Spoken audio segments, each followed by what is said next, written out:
position to the point where, going back to our call in an earlier part of the show with Tyson, where Ammon Hanneman maybe goes back to safety. I'd throw Chaz Ayu in there as well because there's such great depth.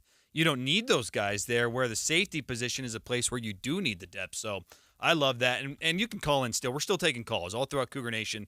801-575-TALK. And we want to hear what you guys have to say about this upcoming football season plus expectations. One thing that's trending up for me, Mitch, is the wide receiver room looks deeper than it's ever been. Now, I don't know if you have anyone as talented as Puka Nacua. I don't know if there's anyone on this roster that's going to be taken in the first couple rounds of the NFL draft. But we did hear from Fesi Satake earlier in the week on Cougar Sports Saturday. Excuse me, at the end of last week, at the end of the second scrimmage, where he said that the top 6 is set. But even after that, Talmadge Gunther, Hobbs Nyberg, Dom Henry's the guy who's at a good camp.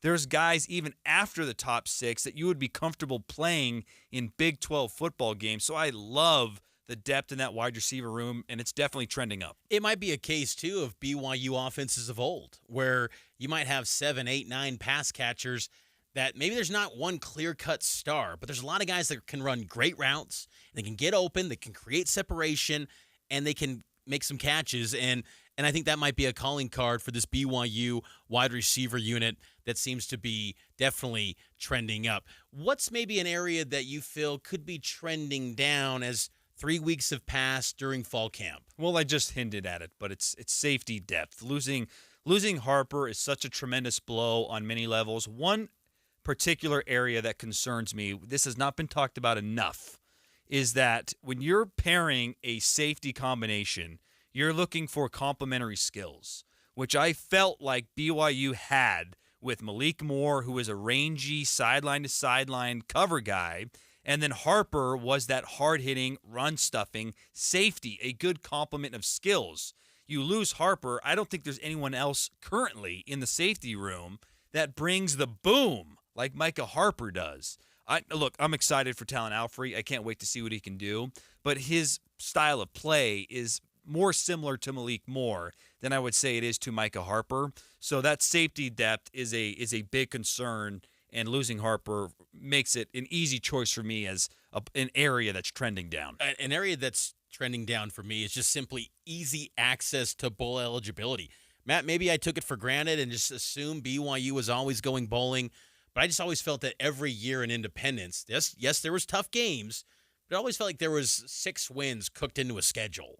Unless you had a complete disaster of a year like you did in 2017, BYU was going to find its way to get to a bowl game. And that's no longer the case. I mean, you're going to go 10 straight weeks of tough games. And look, there's going to be some team in here that people are talking up such a pedestal, and that it might not play out, like maybe Texas, maybe Oklahoma, maybe TCU is a flop. K-State? Maybe.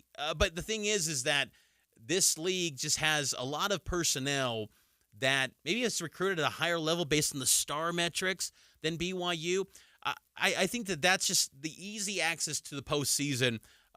Maybe it's trending down. But the thing is, I think it'll be more rewarding for Cougar Nation to see BYU qualify for a bowl game this year and the years to come, because you probably have to go back to, the early years of the Bronco Mendenhall era to point back to when you enjoyed or celebrated BYU qualifying for a bowl game. I remember Bronco in 2005 against Wyoming. They got to a bowl game and it ended a 3-year drought. It's been a long time since you really enjoyed the journey, because before it was, if you don't go undefeated, you're going to New Mexico, or you're going to this bowl game that ESPN owns. Now there's kind of all these unique options with the postseason that ensures you're going to play a Power 5 team, but you got to get to that 6 wins to make that happen. Let's end what's trending on a high note, Mitch. One thing that is trending up for me, and look, I could just be blue-goggled here, but I feel like the kicking game has been trending up from what we saw in spring football. In particular, Will Farron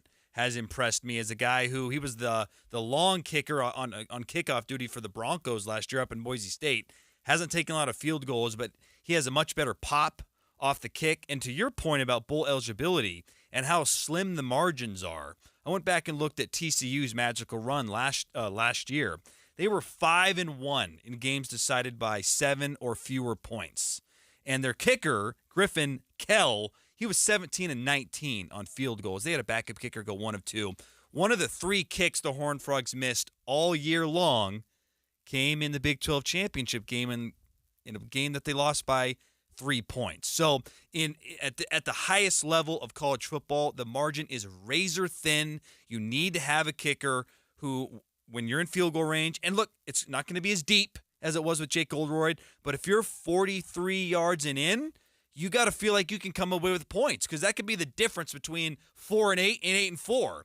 And I'm happy to say that the kicking game is in a much better place today than it was at the end of spring football. I'm wanting to hold on the kickers. I don't know if I'm willing to say they're trending up or trending down. There's been good buzz coming out of camp, but I'm going to hold until we actually see it in front of a big crowd. I will say before we get to a break, trending up, this coaching staff. You know, Kalani Sitake's in year 8 as the head coach at BYU. This is the staff that he, I think, envisioned when he took this job. It took a long time. BYU sometimes moves slowly to act and get things done, but every time Kalani Sitake has made changes, you think about when he moved on and made that controversial decision to move on from Ty Detmer and brought in Jeff Grimes, it was an upgrade. You got Aaron Roderick in the process. The defense, I expect a huge upgrade. You can only go up with this staff.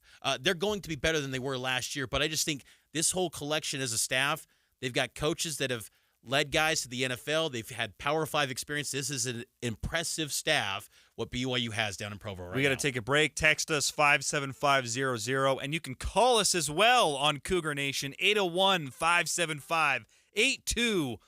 We'll take your calls on the other side. Back in a moment. One of the country's premier business valuation and advisory firms is located right here in Utah. Trusted by top growth, small and mid-sized private companies, not just in Utah, but nationwide. Providing business valuation reports and M&A advisory, Economics Partners has helped clients ranging from billion-dollar biotechs to small consumer products or services businesses. Really, any size or company type you can imagine. They're the best at what they do. They understand the importance of great communication and delivering results. For your business valuation, acquisition, or sale, reach out to Economic Partners. You may just be curious what your business is worth if you were to sell. Or you may need a formal ASC or IRS compliant business valuation report for financial or tax reporting. Either way, go to econpartners.com and work with the best. econpartners.com. And go Cougs. Usually, when you want to get something done to your house, it's always nice to have the kids out of the way. Well, fall is coming, and so is back to school. And when that school bell rings, she'll have the opportunity to get those floors done without all the footsteps through the day. Mike and Sterling's Flooring America has over 40 years worth of back-to-school flooring under their belt, right here in Utah. And now's a perfect time to freshen up your home, and a lot of holidays to come. Mike and Sterling's Flooring America is part of one of the largest buying groups in the nation, which gets you great pricing. And of course, a lifetime labor warranty and 12 months no interest, so you can enjoy your new flooring now and pay as time goes by. Google Mike and Sterling's Flooring America, or just drop by their beautiful showroom in Bountiful. Your options are endless. Seeing and feeling is believing. And now's the perfect time at Mike and Sterling's FlooringAmerica.com. Mike and Sterling's FlooringAmerica.com. O'Reilly Auto Parts' new Brake Best Select Pro brand raises the bar for the best aftermarket domestic brake pads and rotors available. For vehicle-specific friction formulations, Quiet-Tech noise-canceling shims, and stainless steel hardware, choose Brake Best Select Pro. Professional-grade brakes from the professional parts people at O'Reilly Auto Parts. O'Reilly Auto Parts. Most of us like to be out in the sun. That's why sunscreen and other safety measures are key to protecting your skin from aging and cancer. The FDA recommends using a sunscreen with an SPF of 15 or higher. Also, look for broad spectrum on the label. That means both harmful ultraviolet A and B rays are blocked. Remember, SPF plus broad spectrum equal healthy fun in the sun. Visit www.fda.gov/sunscreen for more information. A message from the U.S. Food and Drug Administration. Jeff Kaplan's Minute of News. We're committed to letting you know exactly what's going on. On our show, we're going to bring you up to speed on what's happening in the world to this moment. At the same time, the news can be really burdensome. It can leave you feeling a little bit depressed and even a little bit more depressed. My Minute of News is just a moment to lift you up. I'm blessed that KSL has given me the freedom to talk about whatever I want. Literally, it is my minute of news. Sometimes it's pegged to what's happening that very day. Sometimes it might be something bizarre that you didn't know happening somewhere else in the world. To make you smile for a moment, even on a difficult day, and make you realize the world is still spinning. I am so honored that so many people have appreciated and enjoy the Minute of News every afternoon. Ride Home with Jeff Kaplan, weekdays 3 to 7 on KSL News Radio. Cougar Nation. The Cougars picked it up! And in overtime, they won it! Every Monday at 6 on KSL News Radio. Hit up those phone lines, Cougar Nation, 801-575-8255. Every week here on Cougar Nation, Monday nights, this part of the show, we'll get to your phone calls. Just quick note here, September 2nd, BYU Sam Houston. You can hear the game here on KSL News Radio at 8:15 p.m. BYU rolling out a new striped look for the stadium. They're hoping for fans to wear royal blue or white shirts. Real quick, do you like that, Matt? I don't like it because I have no faith in our beloved Cougar Nation to get the information and to follow the stripes. I think we've seen that. Look, I like an all one color look. Until proven otherwise, and maybe it's in 2 weeks. I feel like the striped look is it's a tall task. Let's get out to the phone line and bring in, when you talk about aesthetic and brand, got Brandon. He wants to hit on the brand of the Big 12. What do you got, Brandon? Hey, how's it going, guys? Great. How you doing? Doing really great. Well, first off, love listening to you guys. Love listening to the show on Saturday, and so I'm happy to be with you. I had mainly kind of a Big 12 question. Obviously, next year, lots of things are going to change even more at the Big 12. I know you guys had discussed, Brett Yormark has discussed, like a whole Big 12 brand makeover kind of. I wanted to ask you guys, first off, do you think a name change is going to happen with the Big 12? And second, do you guys have any ideas in the world of what that name change could be? Thanks for that call, Brandon. I do expect a name change from Brett Yormark and his team. They've tweaked some of the branding of the league. You know, it was interesting last summer when I was out there in Texas for the Big 12 Big 12 meetings when Bob Bowlesby was the commissioner. They were pretty adamant to stay with the Roman numerals Big 12.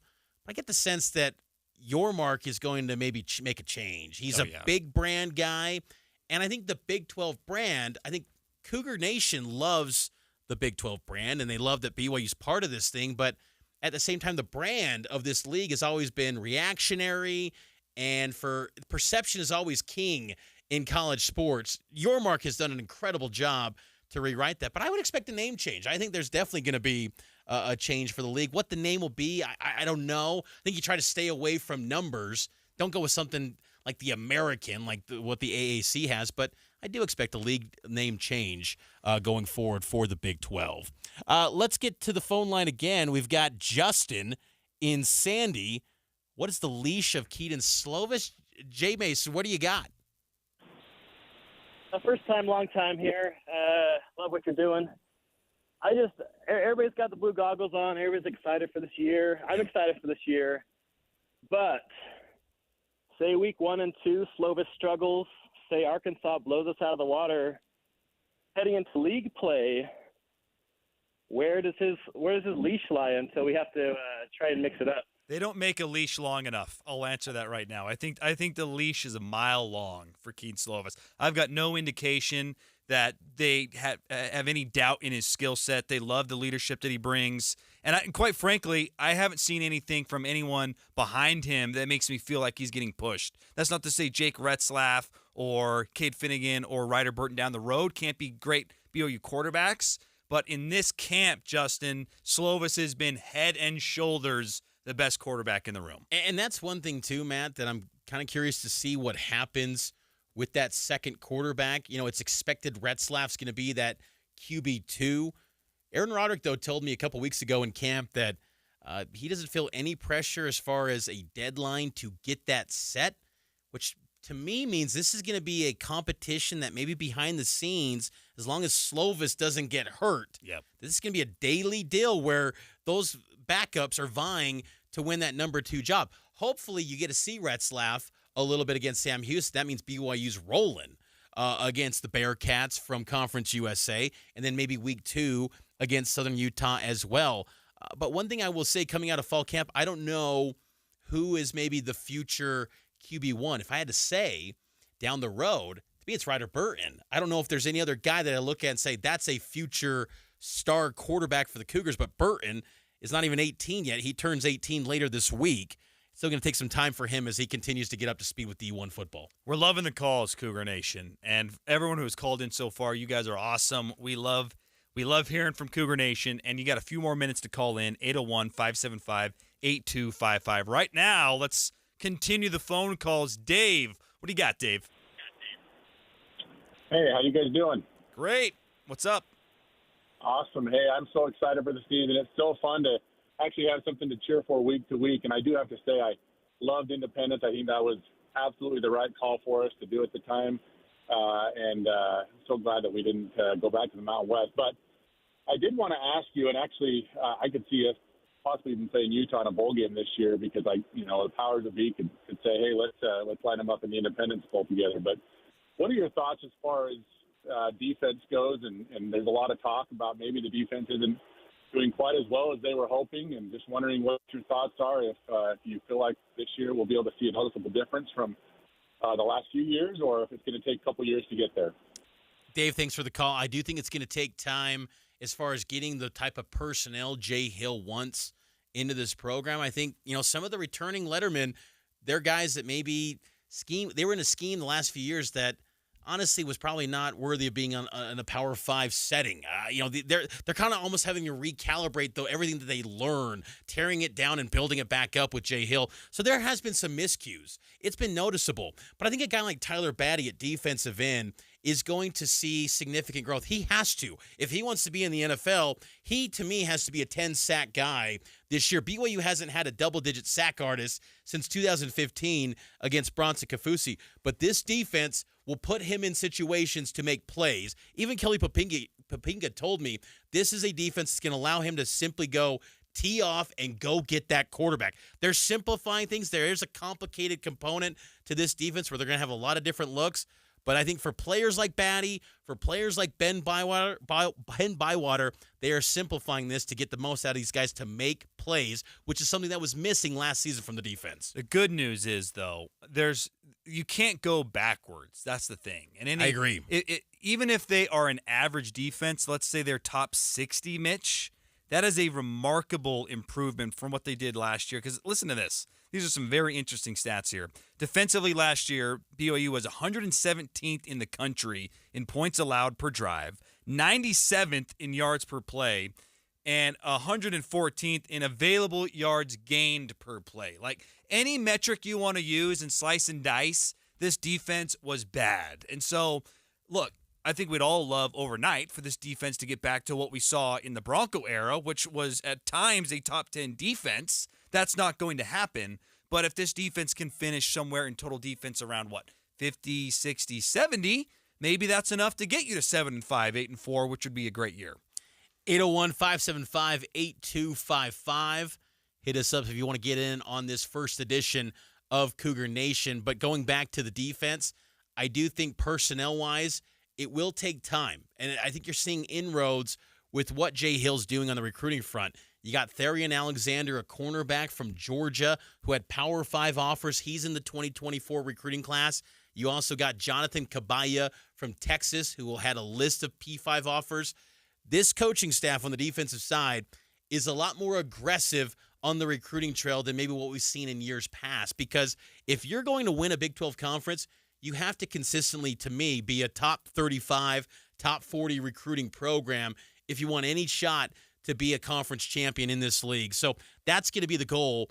And Jay Hill, one of the best recruiters out west, When he was at Utah, he was considered one of the top recruiters in the Pac-12 conference. So there's a pedigree there with Jay Hill, and he is aggressive. The way he assembled this defensive personnel this season, it was a little bit cutthroat, where they were recruiting over some guys or having hard conversations saying, hey, this is where it stands. You're probably not going to play this year. And they had to have those difficult conversations to get the necessary talent in here to put them in a spot that they can win ball games in year one in the Big 12. Yeah, let's not underestimate the job he's done now. You talked about the future. Well, what about the now? Like, on the starting unit, A.J. Vong-Pachon. No question. Jay Hill brought him in. Eddie Heckard, Jay Hill brought him in. Jackson Cravens with Kelly Papinga. Zay Bagna, also with Kelly Papinga. That's 4 guys, and there could be even more that are in that top 11 defensively that are new to the team this year. So he's made a remarkable let me back up. Remarkable might be too strong of a word, but he's done a very nice job at bringing in as much talent as possible while all knowing that it's going to take a couple years to get exactly the personnel he wants to run his scheme. It's hard to come up with a negative thing to say yet about Jay Hill. Totally. I think he's won the offseason. He's done a great job in camp.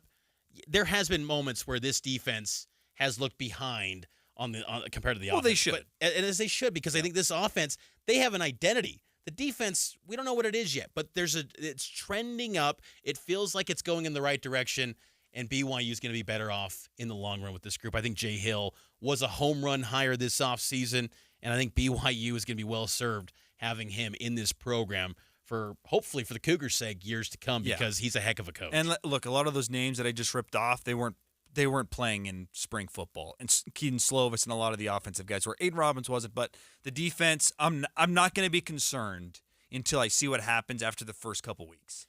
Big thanks to our producer, Nate Slack. Big thanks to you, Matt. And big thanks to you, Cougar Nation, for this first edition of the show. Again, Mondays, 6 to 7 every week. It's Cougar Nation, and it's right here on the legacy home of the Cougars, KSL News Radio. KSL FM Midvale, KSL Salt Lake City. Good evening. It's 7 o'clock at KSL News Radio. I'm Tom Harrelson. KSL's top local story at this hour: Utah will be getting $1.2 billion in federal infrastructure money. The question is what to spend it on. The answer today from Senator Mitt Romney to upgrade public transit. Senator Mitt Romney says Utah should get more federal